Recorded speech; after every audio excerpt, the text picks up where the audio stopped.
The man I'd grown up with altered my betrothal birth scroll with his own hand, until all the capital believed I was ill-starred, fated to bring ruin upon any husband, and no man dared marry me. 3 years later, he returned with a marriage contract in hand, begging to make amends. I only wanted to know what made him think I would still be standing where he left me. Hey, my gorgeous queens, welcome back. Today's story, a woman's childhood sweetheart secretly alters her betrothal birth scroll, making the whole capital believe she is cursed to bring ruin on any husband. 3 years later, he returns to beg for her hand. How did she do it? Let's get into it. The day the Liu family sent my betrothal birth scroll back. The Shen household happened to be fitting my elder sister for her wedding gown. The red silk in the front courtyard had not even been taken down. An embroiderer crossed the covered corridor with a bolt of pomegranate red cloud brocade in her arms, and laughter carried through half a moon gate. I sat in Mother's room, staring at the red paper on the table.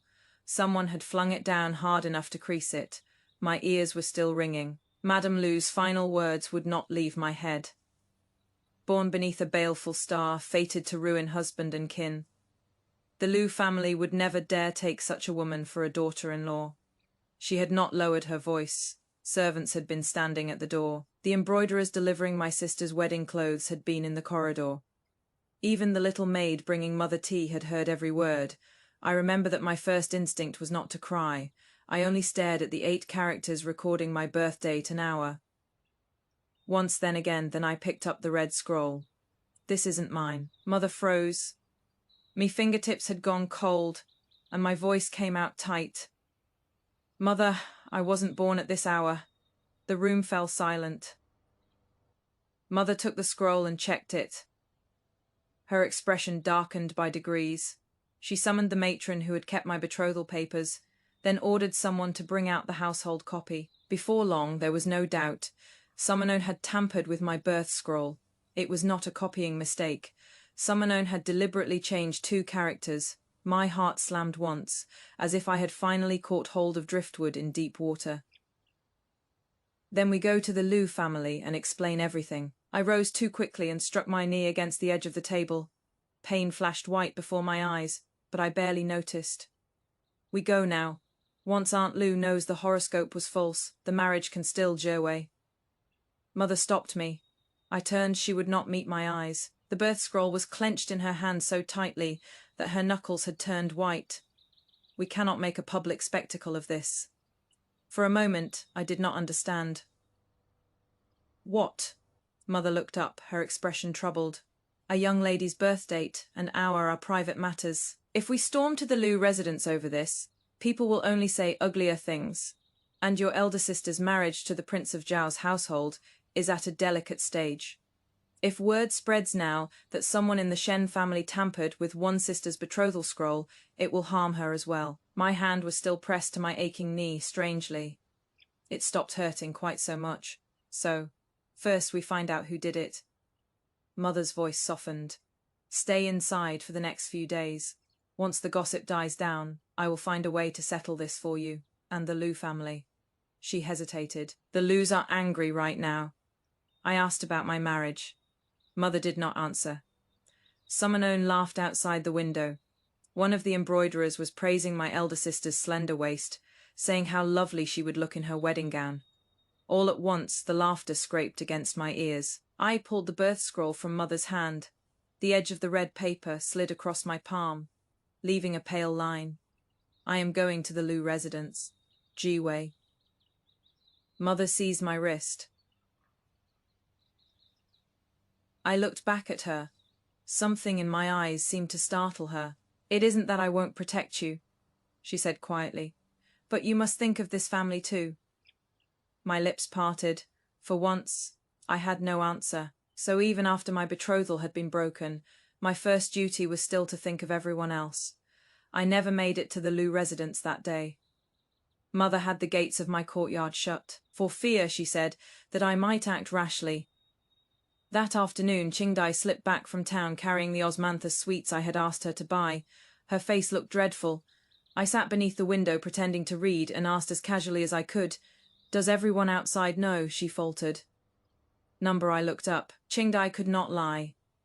The tips of her ears always turned red. They were scarlet now. I closed the book. Tell me. Her eyes immediately filled. My lady. What are they saying?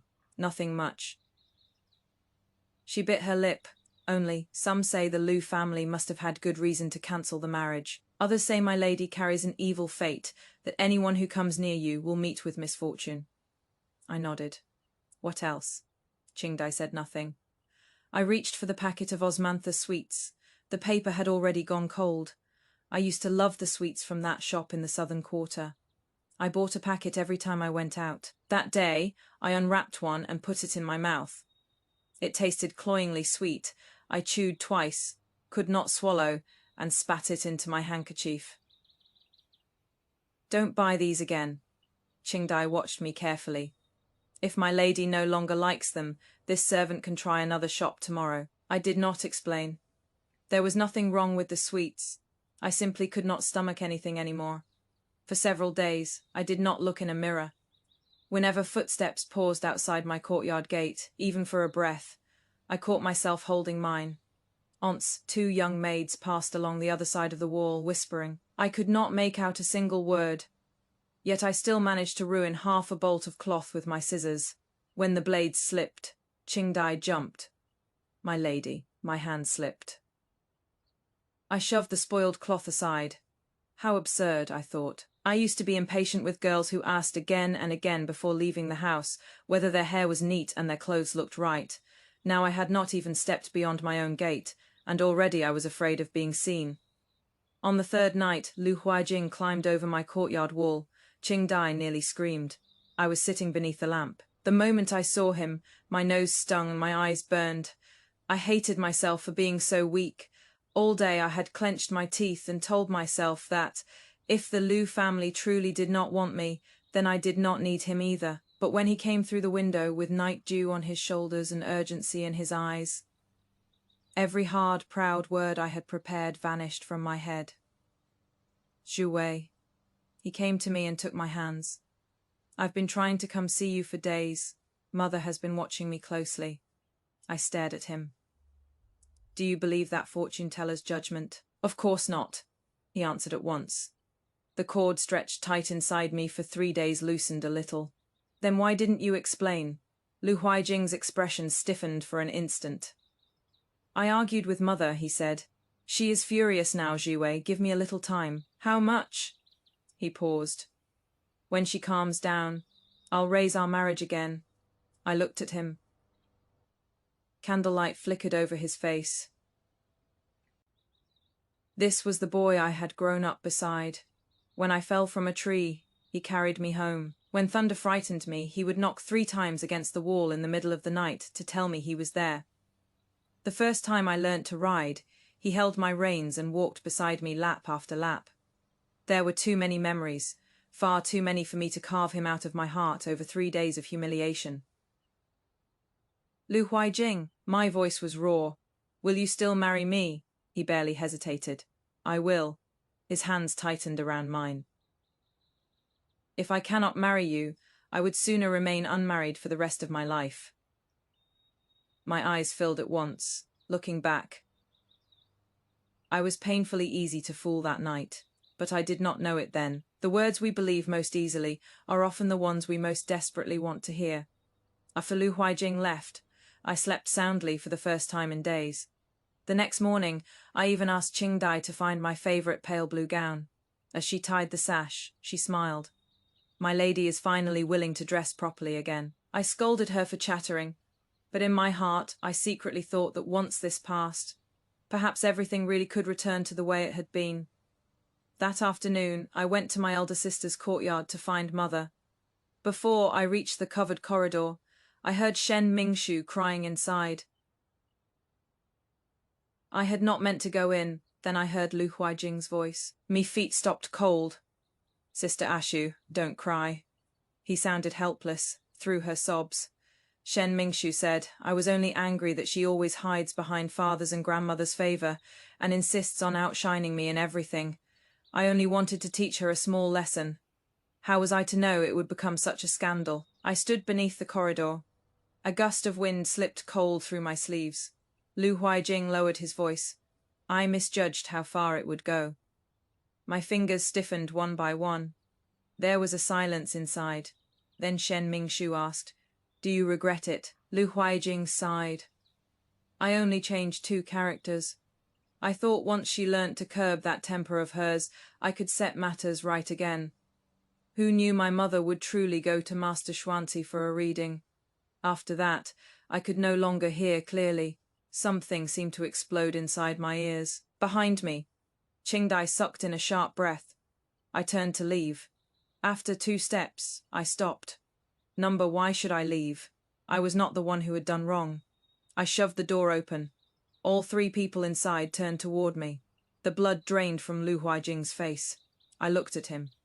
Strangely, I did not cry at once. My voice was almost calm. Who did you just say altered my betrothal scroll? No one answered. I asked again. Lu Huaijing. Who changed it? His throat moved. Zhiwei, let me explain. I laughed. Very well, explain. He must not have expected me to let him. For a moment he only stared. I walked toward him 1 step at a time. Speak, I am listening. His lips moved several times before he finally forced out. I never meant to ruin you. The smile vanished from my face. But you did. I seized the teacup from the table. Me hand shook so badly that tea splashed across half my sleeve.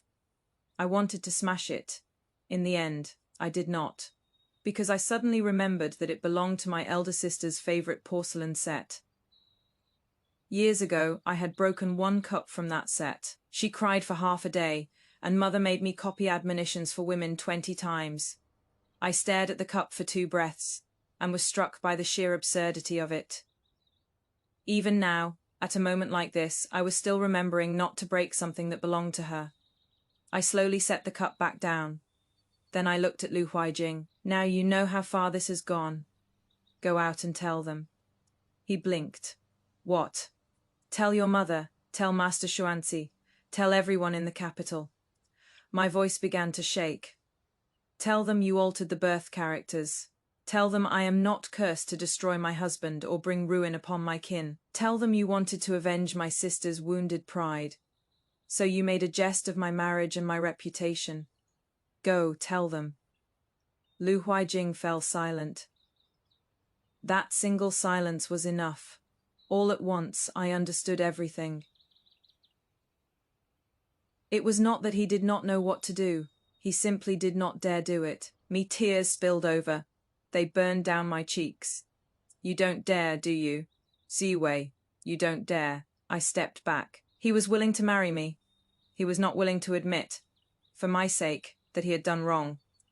To him, those 2 things did not contradict each other at all. I turned and ran. I went down the steps too quickly, twisted my ankle, and nearly lost a shoe. Qingdai caught up and reached for me. I shook her off and kept walking. Halfway across the courtyard, I stopped and buried my face in my hands. Qingdai, my lady, I believed him last night. I was crying so hard I could barely breathe, yet I was ashamed of the sound and fought to keep my voice down. How could I have been such a fool? Qingdai wrapped her arms around me. That was the first time I learned that when grief cuts deep enough, there is no room in your head for grand truths. Sonli Wan thought again and again. It was him. How could it have been him back in my courtyard? I dragged out everything Lu Huaijing had ever given me. A jade pendant, a scented sachet, a bamboo dragonfly, a little wooden boat he had brought back from Jiangnan, a paper kite faded almost white with age. Qingdai crouched beside me as I threw them out of the chest 1 by 1. Shall I burn them all, my lady? Burn them. The answer came at once. She lifted the chest to carry it away. Then I caught sight of a tiny silver bell buried at the bottom. I had won it at a lantern festival fair before any marriage had been arranged for me. I disliked its thin little chime and had shoved it into Lu Huaijing's hand without thought. The following year, he returned it to me, saying he had asked a silversmith to remake it. I picked it up. The bell gave 1 soft ring. I stared at it for a long time. This too? Qingdai asked. I said nothing. After a moment, I tossed it back into the chest. Burn it. Qingdai had barely gone when I paced once around the room and called her back. Wait. She stood in the doorway with the chest in her arms. My lady, don't burn them. I clenched my teeth. Sell them. Anything that won't sell, melt down. Use the silver to buy me osmanthus sweets. Qingdai stared, then suddenly laughed. I glared at her. What are you laughing at? Nothing. She quickly lowered her head. I only thought, my lady is finally willing to eat sweets again. My nose stung, and I nearly cried all over again, so I glared harder. Out. Qingdai fled with the chest in her arms. I sat on the couch feeling utterly useless. I had sworn I would stop crying, yet for days my tears had spilled as though they cost nothing.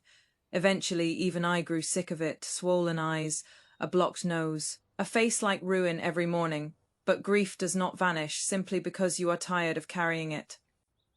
Mother came that evening. She looked exhausted when she entered, as though she had aged several years in a single day. I stood at once, and shamefully, a spark of hope still rose in me. I had told her the truth. Surely this time someone would stand up for me. I went to her. Have you already sent someone to the Lu residence? She did not answer. The warmth in my chest cooled little by little. You haven't. She stepped toward me and raised a hand to touch my face. I flinched away without thinking. Her hand stopped in mid-air. Zhiwei, listen to me first. Suddenly, I did not want to listen at all. But I stayed where I was. I needed to know what else she could possibly say. Lu, Huaijing has done wrong. I will not let the matter pass lightly. But your elder sister is involved. I looked at her. And the Prince of Zhao's household has already sent matchmakers twice. Her voice was very soft. If this comes out now and people hear that your sister urged an unrelated man to alter your betrothal scroll because of a quarrel between sisters. Not if they hear it, I cut in. It happened. Mother's face went pale. I stared at her. She knew Lu Huaijing altered my birth scroll. She knew my marriage had been broken. She knew the whole capital was laughing at me. And she said nothing. Mother's eyes reddened too. I know, so. She was silent for a long time. Outside, the light slowly faded. Qingdai had not yet lit the lamps. The paper windows dimmed from white to grey. All at once, I felt cold. You cannot tell anyone, Mother finally said. I thought I had misheard. Mother, what did you say? She closed her eyes briefly. Zhiwei, your sister is about to be formally betrothed. One daughter's marriage has already been ruined. I cannot stand by and watch another one's be ruined as well. For an instant, my mind went blank. What about me? Mother's lips trembled. I stepped closer. What happens to my marriage? I will find another suitable family for you. And my reputations. She had no answer. When I leave this house and people point at me and say I bring death to husbands, that my fate is too baleful for any household, what am I supposed to do? Still no answer. I looked at her, and suddenly the woman before me seemed like a stranger, yet I had called her mother all my life. When I was ill, I had cried with my head in her lap. When I pricked my finger learning needlework, I had gone running to her for comfort. How had we reached this day, where I stood before her asking what I was supposed to do, and she could not give me a single word? I have already ruined one daughter. She suddenly pulled me into her arms, her voice breaking. I cannot lose another. I stood stiffly in her embrace for a moment. Then I slowly pushed her away. You did not ruin elder sister.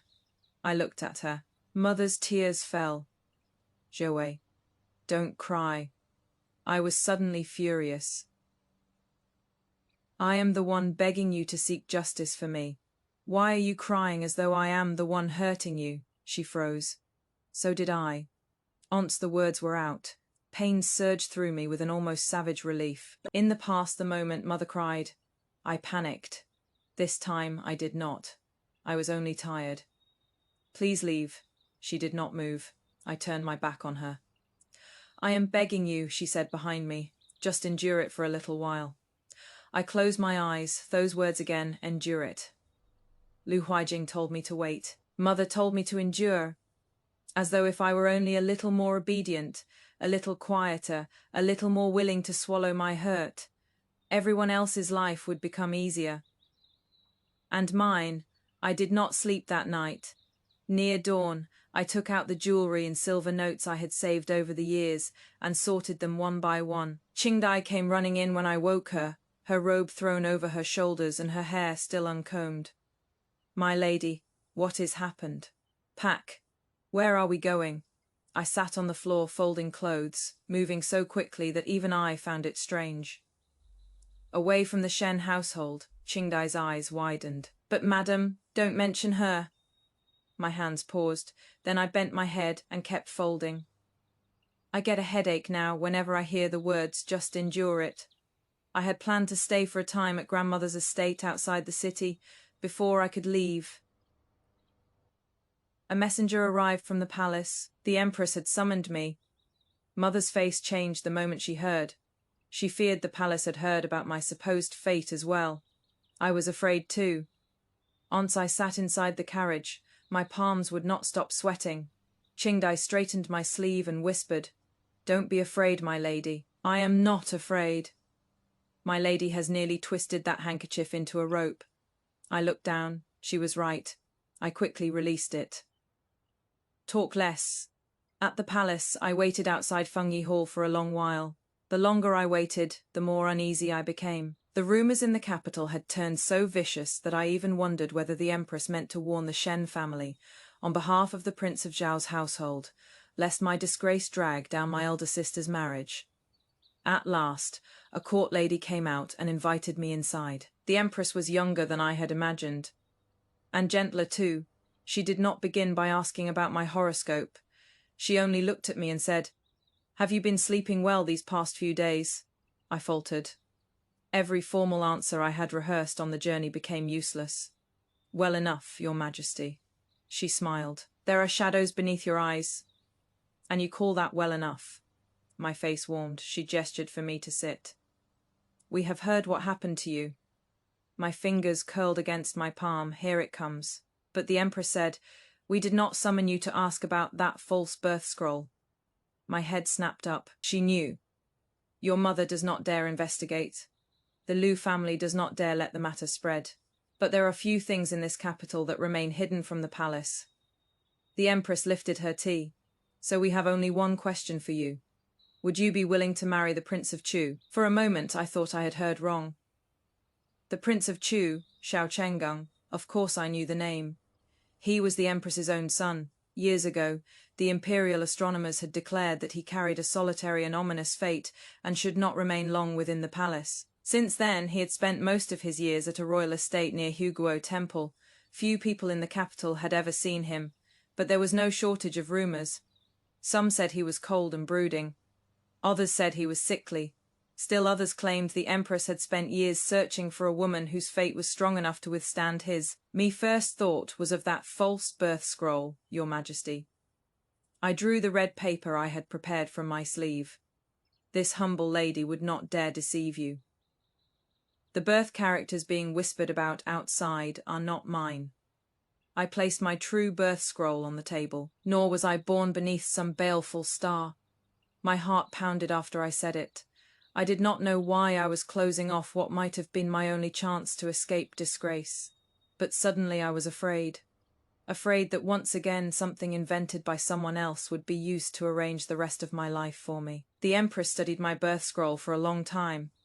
Then she smiled. "Good," I stared. "Your Majesty. To tell the truth now, when a lie might benefit you, that is good." She pushed the scroll back toward me. "If we truly wanted some woman with a so-called unyielding fate, the realm is vast. Why would it have to be you?" I could only stare at her. The Empress glanced toward the folding screen. At first glance I thought he looked strangely familiar. When he saw me, however, he visibly paused. "It is you." I blinked as well. "We've met." He was silent for 2 breaths. "Huguo Temple, under the pear tree." A distant memory flashed through my mind. A young man in a green robe sitting beneath a pear tree, a wooden sword resting beside him while everyone else kept well away. I had been lost that day and, of all people, had gone to him for directions. His first question had been, "Aren't you afraid of me?" I asked. "Do you eat people?" He shook his head. I said, "Then why should I be afraid of you?" The memory snapped into place. "It was you." A trace of amusement seemed to touch Xiao Chenggang's eyes. The Empress looked from him to me, then seemed to decide she had suddenly become unnecessary. "It appears we need make no further introductions." My ears warmed. Xiao Chengang, however, did not immediately agree to the marriage. He only looked at me and asked, "Do you want to marry me?" My mouth opened. For days everyone had been making decisions for me. The Lu family decided they no longer wanted me. Lu Huaijing decided I deserved to be taught a lesson. Me elder sister decided to keep silent. Mother decided I should endure. And now suddenly someone was asking what I wanted. I did not know how to answer. If your only wish is to leave the Shen household," Xiao Chengang said, "I can help you do that as well." I looked up. There is no need to rush into marriage. His voice remained calm. "Go home and think." For no reason I could name, my nose stung. It was not that I was moved to tears. It was simply that I had never known how painful it could feel for someone to ask, "What do you want?" I lowered my head and stared at the tips of my shoes. A long time passed before I said, "I want to marry you." Xiao Chengang did not move. I added quickly, "Not because I want to run away. I only think." I raised my eyes to his. "At least you asked me." He looked at me for a long moment, then he smiled, very slightly. "Very well." 3 days later, the Empress personally sent representatives to the Shen residence to discuss the match. I never learned what Mother's expression was when they arrived. By then, I had already moved out of the Shen household.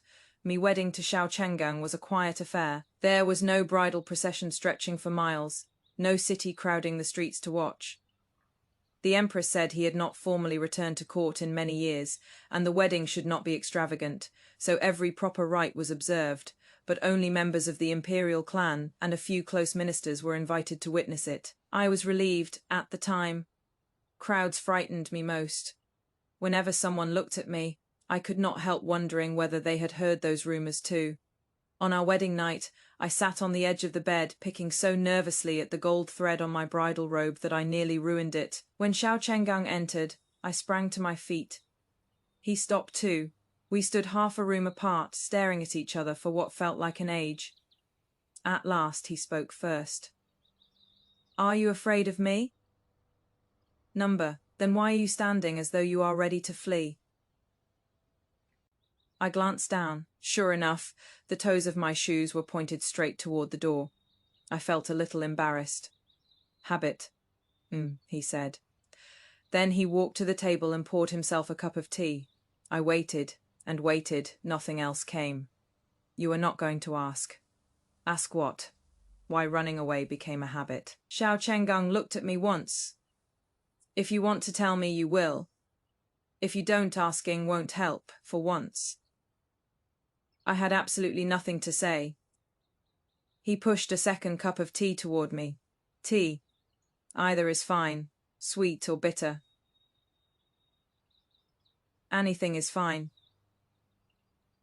"And breakfast tomorrow, whatever your highness prefers." Shen Zhiwei. He suddenly called me by my full name. I looked up. He pointed at me. I asked, "What you want?"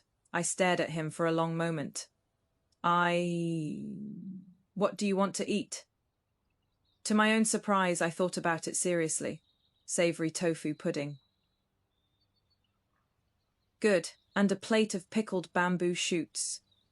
"Good. No sweet porridge." "I'll remember." I looked at him and suddenly wanted to laugh. That was probably the first thing we did after our wedding that truly felt like something between husband and wife. No moonlit vows beneath flowering branches. He simply remembered that I hated sweet porridge. The first months of our marriage were not easy for me. The Prince of Chu's residence was quiet. Xiao Chenggeng was quiet too. So quiet that I often had no idea what I was supposed to do with myself. In the Shen household, every choice had required calculation. Would Mother be displeased? Would my elder sister think I was stealing attention from her when Father returned? Ought I go and pay my respects at once? Here, suddenly, no one was governing every breath I took.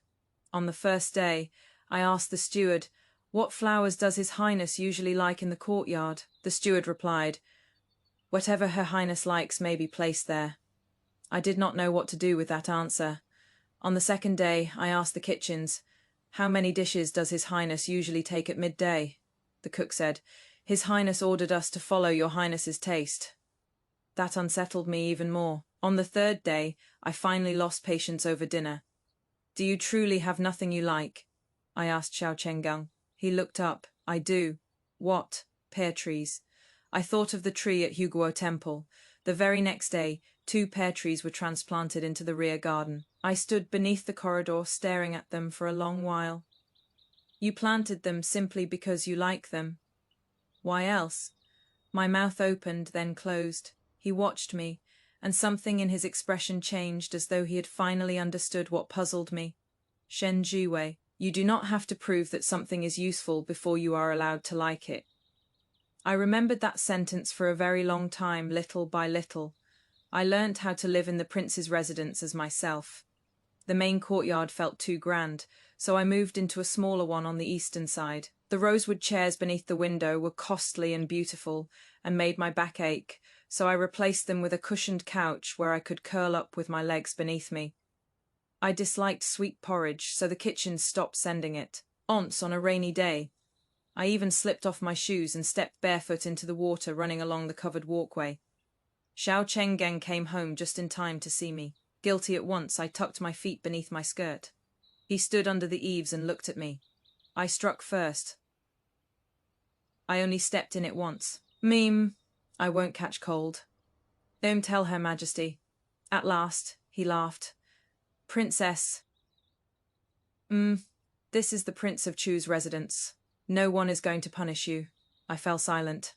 That night, I lay awake for a long time. Xiao Changgang had his back to me and seemed to think I was asleep. Suddenly I asked, "Why were you willing to marry me?" He rolled over. In the darkness, I could not see his expression. "Because you are Shen Zhiwei." What sort of answer is that? What sort would you prefer? I thought. Perhaps because I wasn't afraid of you when we first met. That is part of it. Because you pitied me. Then why? He was quiet for a moment. Because I remembered you for many years. Something brushed lightly against my heart. He said nothing more. I rolled over and turned my back to him. Only after a long while did I murmur, very softly, "You have an annoyingly good memory." I heard him laugh behind me. My ears stayed hot for so long that I could not sleep. Affection does not grow in a single night. At least mine did not. It took me a long time to stop answering Xiao Chenggang with, "Anything is fine," before I even thought about the question. It took even longer before I dared pull an imperial memorial right out of his hands and glare at him when he became so absorbed in work that he forgot to eat. And, little by little, the quiet Prince of Chu became the man who frowned when I pricked my finger sewing, who brought me osmanthus sweets from the southern quarter when he went out, who tucked the quilt around me at night when I kicked it away in my sleep. In the 3rd year of our marriage, war broke out along the northern frontier. The emperor ordered Xiao Chenggang to join the campaign. The night before he left, I packed his clothes while complaining about him without pause. "Do you not have hands of your own?" "I do." "Then why am I packing everything?" "Because when you pack it, I can find it, liar." Truly. I shoved the final outer robe into the chest and suddenly went quiet. Xiao Chenggang stood behind me. After a while, he touched my shoulder. "Zhiwei." "What?" "Turn around. I am busy." So he walked around and stood in front of me instead. I kept my head down. He watched me for a moment, then gently pulled the handkerchief from my fist. I had crushed it into wrinkles. "Worried about me?" "Who is worried about you?" Why are you so irritating? You have to come back." "I will." My nose stung. "You answer too quickly." What if he pressed one finger lightly to my lips? There is no what if. "I still owe you many years of pear blossoms." After he left, a letter came every few days. Sometimes it was only half a page, sometimes 3 or 4 sheets. He wrote that the northern wind was fierce and the nights bitterly cold, that the army cook made cakes hard enough to break teeth, that he had seen a pear tree in a small frontier town, but the blossoms were ugly and not half as fine as the ones at home. Every time I complained that he filled paper with nonsense. Every letter went into my keepsake box. Then once 10 full days passed without a word. By daylight I ate as usual, checked the household accounts as usual, and talked with Qingdai as usual. At night I turned from side to side and could not sleep. Qingdai came in after midnight to tend the brazier. When she saw my eyes open, she nearly jumped. "Your Highness is still awake?" "I drank too much tea today." The next morning I went to Huguo Temple to pray for his safety. Qingdai did me the kindness of saying nothing all the way there. Only after I tied a 3rd prayer tablet before the Buddha did she murmur, "Did your Highness not say you don't believe in such things?" I glared at her. "I don't. Then these are." I had nothing better to do. Qingdai lowered her head to hide her smile. I ignored her, and it was on that very day, at Huguo Temple, that I heard Lu Huaijing's voice again. It came through a grove of bamboo. I had not heard it for 3 years. He had spoken barely half a sentence before my back went rigid. Without realizing it, I pulled too hard on the prayer beads in my hand. One wooden bead came loose, struck the floor, and rolled into a gap beside the bamboo mat. I stared down at it. My heart had begun to pound. Why was he back? "Abbot, may the judgment from 3 years ago be read again." Lu Huaijing's voice was deeper now. I stood behind a bamboo screen and did not move. Qingdai recognized him too. Her face immediately darkened. "Your Highness, we should go." I meant to truly. I had already turned my feet away. Then Master Xuanzi asked, "Why do you wish for a new reading?" Lu Huaijing was silent for a long time. "The birth characters used 3 years ago were false." I stopped. 3 years earlier, I had cried and begged him to say those words aloud. He had been unable to do it. Now, 3 years later, when I no longer needed them, he had finally found his voice. Suddenly, I wanted to hear what else he had to say. "I altered them," Lu Huaijing said quietly. "I was young and hot-headed. I wanted to avenge someone else's grievance, and I thought I would only teach her a lesson. I never imagined the matter would spread through the whole capital." Master Xuanzi sighed. "If you knew you had done wrong, why did you not clear her name then?" The bamboo grove stayed silent for a long while. I was afraid. At last, Lu Huaijing said it. I lowered my eyes. So he had always known the answer himself. "Latter I went north," he continued. "Not one day in those 3 years passed without regret. I came back because I intend to marry her." Master Xuanzi asked, "And if she has already married another?" Lu Huaijing actually laughed. "She hasn't." I raised my head. His voice carried a certainty I knew far too well. Back then, she loved me more than anyone's. She would never marry another man. She is only angry that I did not return. I nearly laughed from sheer fury. 3 years, and he was still the same. Back then, he had thought changing 2 characters was no great matter. Now he had decided I must have spent 3 years waiting for him. From beginning to end, he had never once asked me. Suddenly, even eavesdropping felt pointless. When I turned, my foot brushed the fallen prayer bead and sent it rolling farther away. Qingdai bent to retrieve it. I caught her arm. "Leave it. But His Highness strung those beads for you himself." I stopped. "Then pick it up." Qingdai could not hold back a laugh. He glared at her. Quickly. Rain began just before we descended the mountain. Most of the temple's umbrellas had already been borrowed by worshippers. I had brought 3. I kept one and gave the other 2 to elderly women sheltering outside the temple gate. Just as we were about to leave, a young servant hurried over and bowed. "Madam, might you have another umbrella to spare? My master came in haste and forgot to bring one." Before I could answer, I saw a man approaching from the far end of the covered walk. A blue-green robe, the shoulders damp with rain. Lu Huaijing. For the first time in 3 years, we stood face to face. Instinctively, I drew back a little behind the gauze of my veiled hat. The moment I did it, I was annoyed with myself. Why was I hiding? He would not recognize me anyway. And indeed, Lu Huaijing did not. He merely bowed with polite courtesy. Forgive the intrusion. I am in some haste to descend the mountain.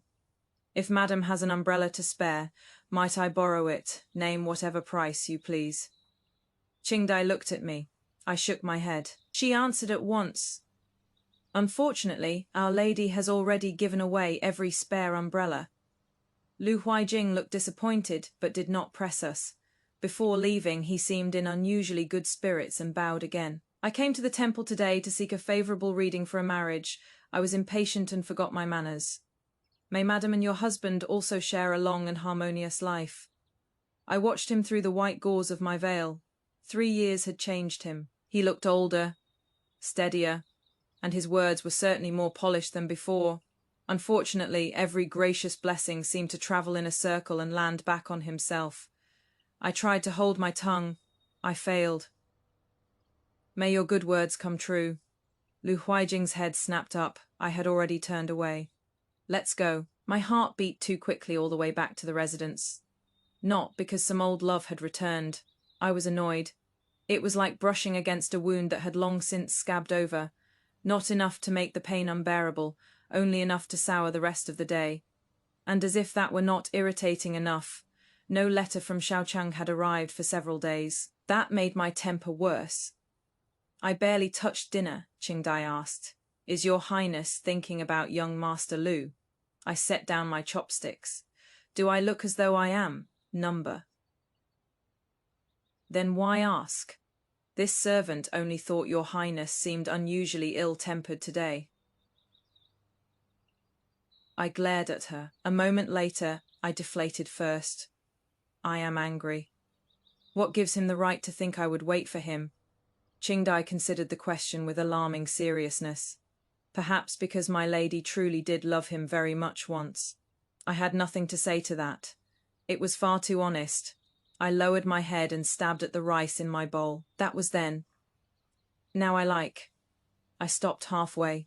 Qingdai's eyes lit up. Like whom? Food. I bent over my bowl and started eating. Qingdai's shoulders shook with silent laughter. A few days later, I arranged to meet an old friend at a tea house in the city. She was late. I leaned against the window, watching the people below, bored enough to count passing carriages when the wooden door creaked behind me. I turned. Lu Huaijing stood in the doorway. This time, there was no veiled hat between us. He recognized me at once. He stopped as though someone had driven a nail through his feet. Me heart clenched so sharply that I recoiled and struck my back against the window frame. Pain made me frown. And that pain woke me up. Why was I retreating? I straightened. Lu Huaijing moved his lips several times before my name came out. Zhiwei. His voice was actually trembling. I've been looking for you for a long time.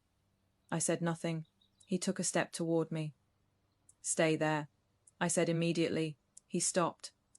The silence grew so awkward it seemed to harden in the room. At last, he said quietly, I am sorry. My fingers curled. 3 years ago, I had wanted those words more than almost anything. Now that I finally heard them, there was no satisfaction in it. What happened then was my fault.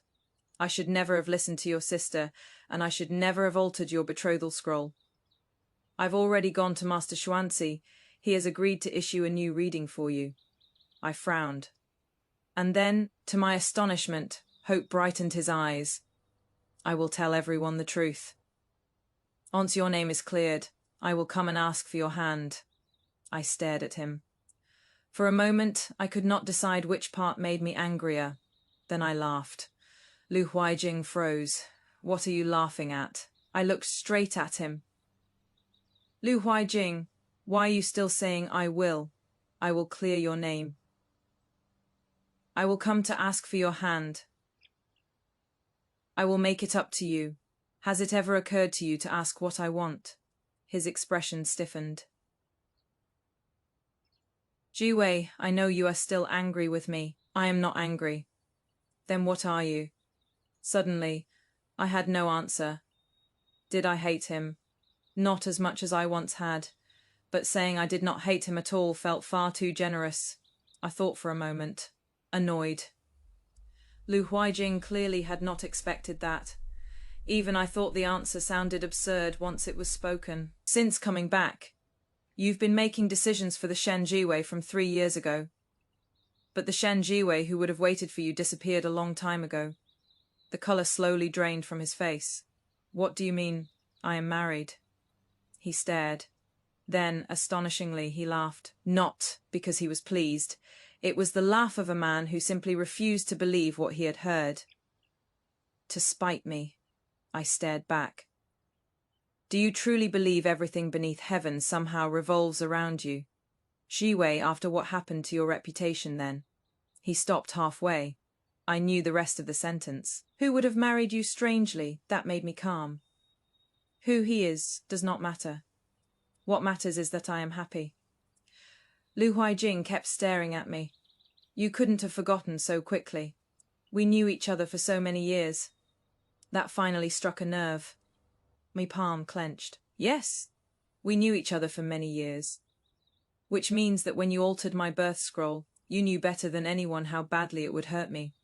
His face went white. I drew a breath. Lu Huaijing, do not use our past as a chain around my neck. You spent that past with your own hands. I opened the door and left. At the stairway, he followed one step behind me. I'll win you back. My foot paused. There it was again. I will. I did not turn around. You won't. You don't even know who my husband is.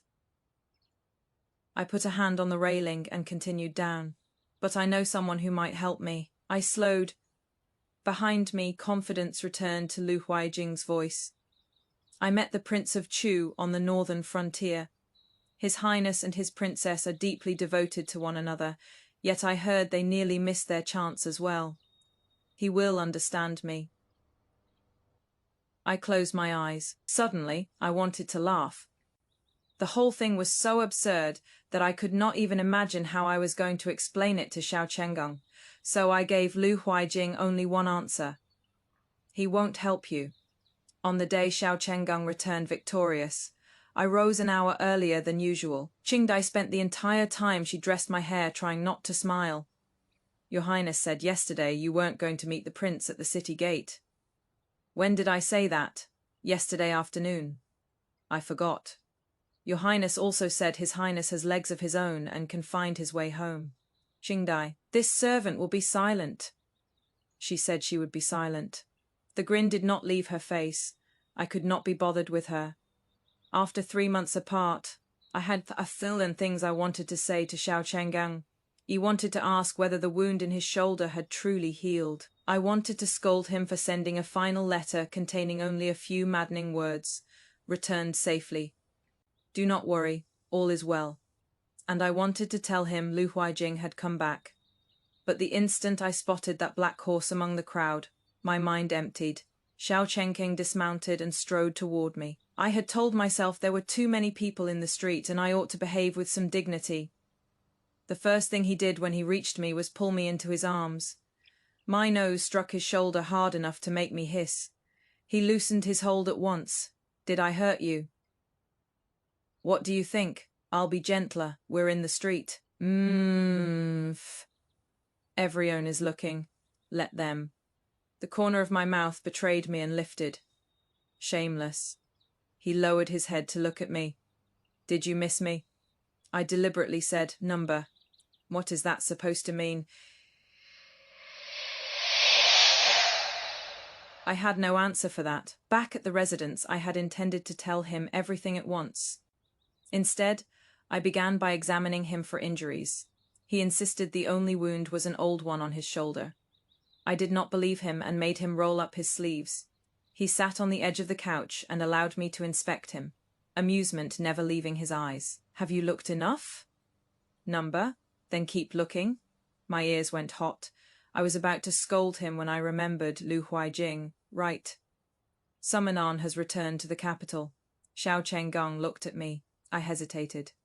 Lu Huaijing. The smile in his eyes faded a little. I hurried to add, I didn't seek him out. He found me. I didn't ask. Your face did. Xiao Changong was silent for 2 breaths. What did he say? I told him what had happened at the tea house. By the time I reached the part where Lu Huaijing planned to ask the Prince of Chu for help, I could not stop myself from laughing. Xiao Chenggang did not laugh. He slowly set down his teacup. He knows me. He said you met in the north. Xiao Chenggang thought for a moment. Lin Jing. What? I met a young nobleman in the army who used the surname Lin. He looked at me. That was probably him. I stared. He truly does know you. Xiao Chenggang's expression darkened further. And he truly means to come ask me for help. I collapsed over the table laughing. He watched me for a while, then tapped the tabletop with one finger. Is this very amusing? A little, Shen Zhiwei. I am not especially pleased right now. I looked up at him. Even his jealousy was solemn. I hooked one finger around his. What am I supposed to do about that? He turned his hand and caught mine. Soothe me. I don't know how. Learn. I laughed again. What I did not expect was that Lu Huaijing would truly come. The following afternoon, the steward reported that a young Master Lin had arrived to request an audience with His Highness. Xiao Chenggang glanced at me. I was by the window opening a wooden box he had brought back from the frontier. Why are you looking at me? Do you want to see him? He came to see you. But the matter concerns you. I paused. You see him first. I am not coming out. Xiao Chenggang said nothing, and I truly had no intention of going half. An hour later, however, I took Qingdai to the rear garden to cut a few newly opened wisteria sprays and happened to pass the pavilion where guests were received. Lu Huaijing's voice carried through the trellis. Your Highness, I know how absurd this must sound. My steps slowed at once. Qingdai looked at me. I raised a hand for silence. Xiao Chenggang's voice was mild. It does sound absurd. Lu Huaijing was quiet for a moment. I did wrong then, and in anger she married someone else. My brows drew together. In anger, how thoughtful of him to invent my reasons for me. I only wish to make amends now. Xiao Chenggong asked. Does she wish to return to you? Lu Huaijing did not answer at once. After a while, he said, she is still angry with me. Then she does not wish to return. I nearly laughed aloud. Silence settled over the pavilion. Lu Huaijing plainly had not expected such an answer. Your Highness, when a woman speaks in anger, how do you know it is anger? I know her. Standing behind the wisteria trellis, I suddenly felt exhausted. Not wounded. Just tired. 3 years had passed. He claimed regret at every turn, yet he still refused to accept the simplest truth. When I said no, I meant no. It was not coyness. It was not a fit of temper. It was not an invitation for him to coax me back. Suddenly, I had no desire to hear another word. I was about to leave when Xiao Chenggang asked one more question. What is her name? Lu Huaijing paused. The second daughter of Minister Shen's household. Shen. I lifted a branch heavy with wisteria and stepped out myself. Zhiwei, you are back. The instant Xiao Chenggang saw me, his expression softened. He pulled out the chair beside him as naturally as breathing. I thought you said you weren't coming. I was passing by. Only then did I look at Lu Huaijing. He had gone completely rigid. His face was almost grey. His eyes moved from me to Xiao Chenggang's hand resting around my wrist. His mouth opened. Not a full word came out. Xiao Chenggang turned to him. Young Master Lin. The woman you have been speaking of is this prince's wife. Lu Huaijing's fingers jerked tea spilled across the table. He did not seem to notice. You married the Prince of Chu. That was directed at me. I nodded. Lu Huaijing stared at me as though he could force the truth to change. Why didn't you tell me? I nearly laughed from anger. I knew him too well. He was truly angry now. The angrier he became, the calmer his voice grew. Lu Huaijing. This time he used Lu Huaijing's true name. Lu Huaijing's head snapped up. Xiao Chenggang looked straight at him. 3 years ago you altered her betrothal scroll and stood by while rumor drove her into hiding. Now you come before me and ask me to help you steal back my own wife. He paused. What precisely gave you such confidence? The last trace of color left Lu Huaijing's face. Your Highness. Don't call me that. Xiao Chenggang lifted a hand. At present, even hearing Your Highness from you is irritating. I lowered my head to hide a smile. Lu Huaijing suddenly looked at me instead. Zhiwei, do you truly love him? The question came so abruptly that I froze. Xiao Chenggang turned to look at me too, for some ridiculous reason.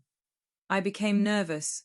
We had been married 3 years, yet being asked to answer such a thing in front of both men was still mortifying. I cleared my throat.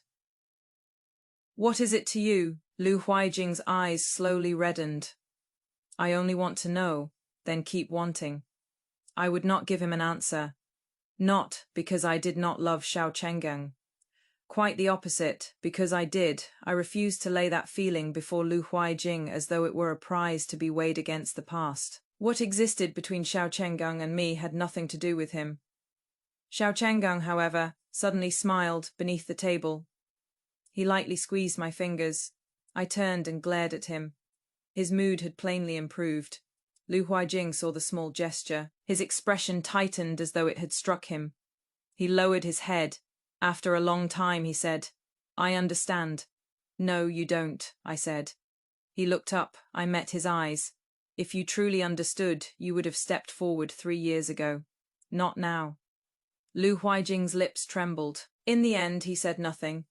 Xiao Chenggang ordered a servant to see him out. At the edge of the flower trellis, Lu Huaijing paused once more. I thought he meant to say something. Instead, he only looked back at me. For an instant, that look brought back the Lu Huaijing who had climbed my wall 3 years ago, moonlight on his shoulders, swearing he would remain unmarried for life if he could not have me. A brief ache passed through my heart, then it was gone. So things truly do pass, not all at once, little by little. Until one day you think of the same person and no longer feel the instinct to walk toward him. The imperial banquet was held 3 days later.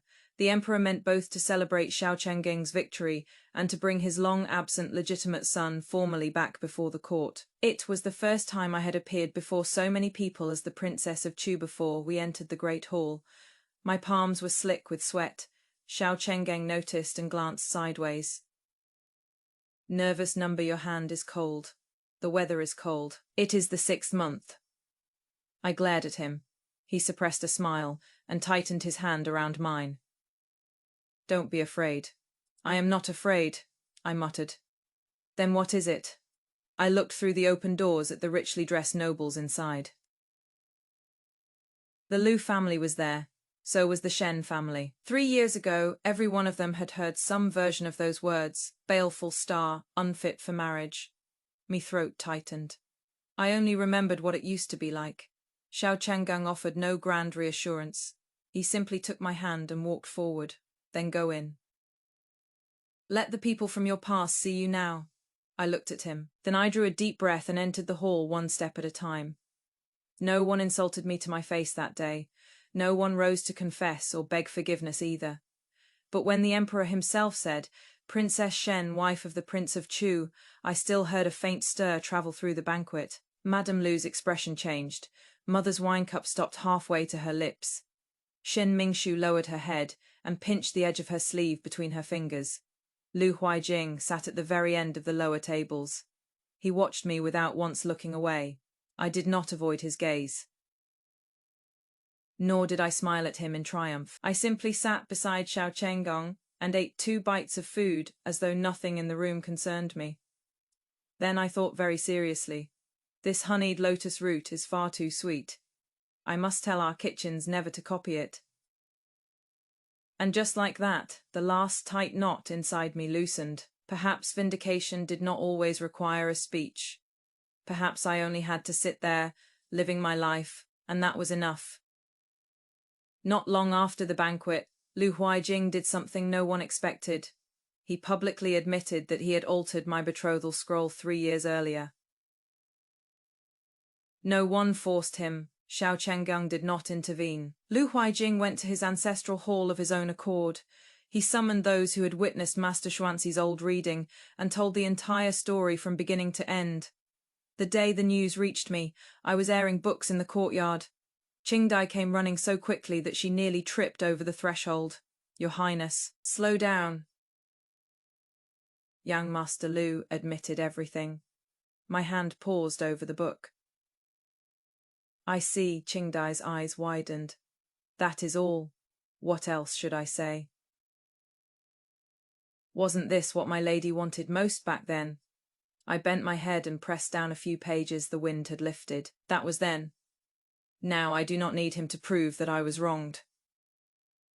The moment the words left my mouth, I paused. That sounded suspiciously like one of those people forever lecturing others on the great truths of life.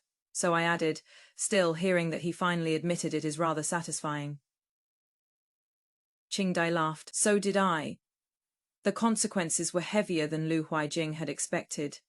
Greek families prized the honor of their house above nearly everything. As a young man, he had tampered with the betrothal scroll of a woman under consideration for marriage merely to please Shen Mingshu, then allowed poisonous rumors to spread for 3 years before admitting the truth. An imperial censor submitted a memorial against the Lu family. The official post that had been kept open for him disappeared as well. His father refused to see him for several days. In the end, the Lu family ordered him out of the capital to manage clan estates in Jiangnan. He was not exiled, he was not imprisoned, but I knew Lu Huaijing had dreamed of official service since childhood. For him, this was likely the punishment that cut deepest. Shen Mingshu's consequences came even sooner. When the prince of Zhao's household learned the truth, they ended the marriage agreement at once. Mother came to the Prince of Chu's residence asking to see me. The first time I refused. The second time I refused again. The third time she stood outside the gates for a very long while. Xiao Changgang asked, "Do you want to see her?" I shook my head. "Then don't." I looked at him. "You aren't going to persuade me. Why would I?" "She is still my mother, which means if you want to see her, I will go with you. And if you do not, no one is permitted to force you." I looked down at my hands. 3 years earlier, that was probably the sentence I had wanted most to hear from Mother. Hearing it now from someone else still made my nose sting. The fourth time, Mother did not send a calling card.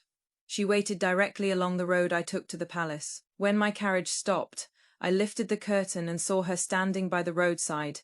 She had grown much thinner. My heart still tightened. That is perhaps the most infuriating thing about blood ties. You can decide never to go near someone again, yet your body remembers before your mind does that. They once held you in their arms. I stepped down from the carriage. Mother's eyes reddened at once. "Zhiwei." I did not call her mother. That seemed to hurt her even more. "Your elder sister's marriage is gone." I nodded. "I heard. She has been ill these past few days." I nodded again. Mother watched me as though waiting for some response. At last, I asked, "Do you want me to go see her?" She panicked at once. Number, I only." Her words broke off as tears slipped down her face. "I only wanted to see you." I was silent for a while. The girl I had been 3 years ago suddenly rose in my memory, standing before Mother, asking again and again, "What am I supposed to do?" And Mother telling me to endure it. Now she stood before me in tears. I discovered that the sight brought me none of the triumph I might once have imagined, nor did it break my heart. I was simply tired.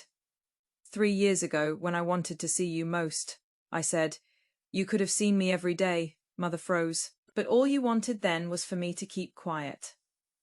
Her face went white. "Zhiwei, I was wrong." I nodded. "I know." She seemed startled by the answer. "Then you. But I do not want to go back." I cut her off. "And I do not want to pretend we can be as we were before, Mother." It was the first time I called her that day. It was also the last. "Go home." She stood there, tears falling without pause. I turned and climbed back into the carriage. Before the curtain dropped, I looked at her once more. There was still a dull ache in my chest, but I did not turn back. It was not that the pain had vanished. I had finally learned that one can hurt and still keep walking forward. Before Lu Huaijing left the capital, he sent me a letter through a servant. I did not open it. The next day, he waited in person at the 10-mile pavilion outside the city. When Xiao Chenggeng heard, his expression turned foul. You are going. Why? To finish the conversation. He studied me for a long time. I am coming with you. No need. I don't trust him. Afraid I'll run away with him. Xiao Chenggeng gave a cold laugh. He can dream. I laughed so hard I could barely breathe. In the end, he came anyway. He did not approach the pavilion. He remained at a distance on horseback. By the time I entered the 10-mile pavilion, Lu Huaijing had already been waiting a long while. He wore an ordinary blue-green robe. The bright pride of the young nobleman he had once been was gone. When he saw me, he smiled first. I thought you wouldn't come. I had not planned to. Then why did you? I considered it curiosity. I wanted to see what else you had to say. He smiled bitterly. You spare no one with your words now. I used to spare people. It did me very little good. Wind swept through the pavilion. The wine shop pennant beside the road stirred softly. After a long while he asked, Do you hate me? I did not answer at once. I used to. And now. Sometimes I still get angry when I remember. To my astonishment, something brightened in his eyes. I stared at him. Do not misunderstand. Anger does not mean I still love you. The light vanished again. I could not help sighing inwardly. Even now, he still found ways to flatter himself. Zhiwei, Lu Huaijing said softly, what if I had stepped forward at once back then? I paused. What if I had admitted before everyone that I altered your betrothal scroll? What if I had never gone north? What if I had gone to the Shen residence on the day we originally agreed and asked for your hand? Would you have married me? The pavilion suddenly became very quiet. I could have said no, it would have been satisfying. It would have been easy, but looking at him, I found I did not want to lie. Yes. Lu Huaijing went rigid. I spoke softly. I truly loved you then. I might even have told myself you made one foolish mistake. Lu Huaijing lowered his head. His shoulders trembled faintly. It was the first time I had ever seen him cry in front of me. 3 years earlier, I had been the one crying. I had asked him why through my tears. He had answered with silence. 3 years later, our places had finally reversed. Yet I felt none of the fierce satisfaction I had once imagined, only the quiet certainty that some things can arrive too late. So no, I said, stepping back. No one stole me from you. You lost the Shen Zhiwei, who would have married you all by yourself. Lu Huaijing looked up. Tears ran down his face. His lips parted. In the end, he said only, I am sorry. I nodded. I heard you. This time I truly did. But hearing it was all. I turned and walked out of the 10-mile pavilion. Xiao Chenggeng was waiting in the distance. He sat astride his horse. He had clearly seen me, yet deliberately turned his head away and pretended to admire the scenery. I walked over. What are you looking at? Clouds. There are no clouds today. Then the trees. I laughed. Were you spying on us? Number, did you hear anything? Number, I deliberately said. He asked whether I would have married him back then. Xiao Chenggeng's head turned at once. What did you say? I fought a smile. I thought you heard nothing. His expression darkened. I finally burst out laughing. Xiao Chenggeng, leaned down. He frowned, but bent toward me anyway. I reached up and wrapped my arms around him. His whole body went visibly still. Only after 2 breaths did his arms slowly close around me. I simply wanted to hold you. He murmured an acknowledgement.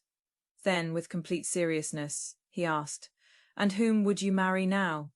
I lifted my head from his chest. Do you not think that question is 3 years late? I am asking belatedly. Laughing, I pushed at him. Take me home. Several years later, Xiao Chenggeng was named Crown Prince.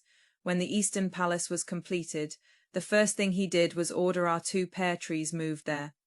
The moment I heard, I marched off to find him. Those trees were growing perfectly well at the old residence. Why dig them up? I couldn't bear to part with them. You couldn't bear to part with them. So you had them dug out of the ground. I couldn't bear to leave them for someone else.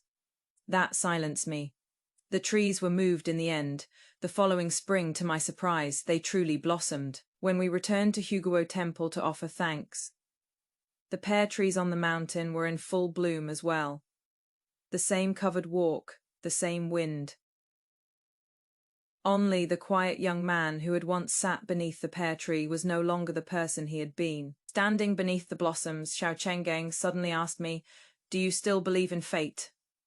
I was picking up a fallen spray of flowers. "Number, then what do you believe in?" I tucked the blossom into his sash. He looked down at it, displeasure written plainly across his face. "Don't do that. It looks good, Shen Zhiwei." "You still haven't answered me." I looked up at him. Wind moved through the pear trees. Blossoms drifted down and settled across his shoulders. Many years ago, another version of this man had sat beneath these trees and asked whether I feared the fate written for him. At the time, I understood nothing. I had thought, what is there to fear in a sheet of paper and a few words later? I learned that words can indeed wound, favoritism can wound, cowardice can wound. And when the people closest to you take your trust for granted, that can hurt more deeply than the malice of strangers. But none of those things is fate. I had taken the wrong road before. I had waited for the wrong person. I had cried, resented, and for a time had been too afraid even to step outside my own gate. But in the end, I was the one who walked myself out of it step by step. I looked at Gēng and smiled. "I believe in myself." He smiled too. "And me. You." I pretended to think hard. "I suppose I can believe in you a little." Gēng's face darkened at once. I turned and ran. He caught up from behind and seized my hand.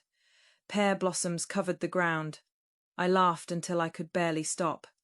And suddenly, life felt very long, long enough that a tampered betrothal scroll and a handful of words that had once crushed the breath from my chest had become nothing more than old dust along the road behind me. The wind rose and scattered it all away. Okay, besties, that final scene under the pear trees. When Shen Zhiwei says, "I believe in myself," and the wind scatters the old rumors like dust, I am honestly still smiling. This wasn't just a romance. This was a woman taking back her own narrative after the world tried to write her fate for her. And the moment Huaijing finally admitted he'd altered her birth scroll. 3 years too late. That is the kind of karmic resolution that makes me want to stand up and applaud. He didn't lose her because she fell out of love. He lost her because he never once asked what she wanted.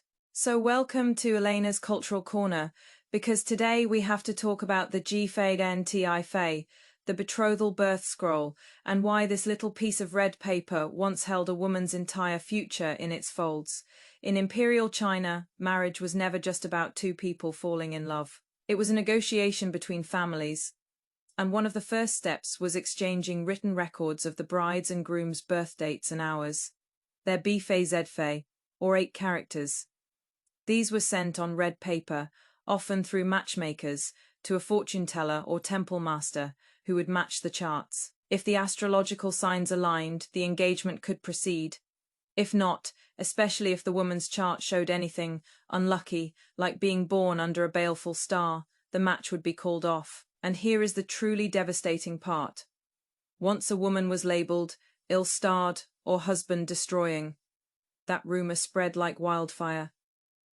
No respectable family would dare take her as a daughter-in-law. Her reputation, her marriage prospects, even her social standing could be destroyed by a few strokes of ink. That is exactly what Huaijing did to Shen Zhiwei. He didn't hit her. He didn't publicly insult her. He just quietly changed 2 characters on her birth scroll and let the rumour mill do the rest. That is why this story hits so hard. It is not about violence. It is about the quiet cruelty of a system where a woman's worth was determined by paper and superstition, and where the people closest to her chose silence over justice. For my Western girlies, imagine someone in Bridgerton forging a piece of gossip about your family's bloodline, then Lady Whistledown printing it.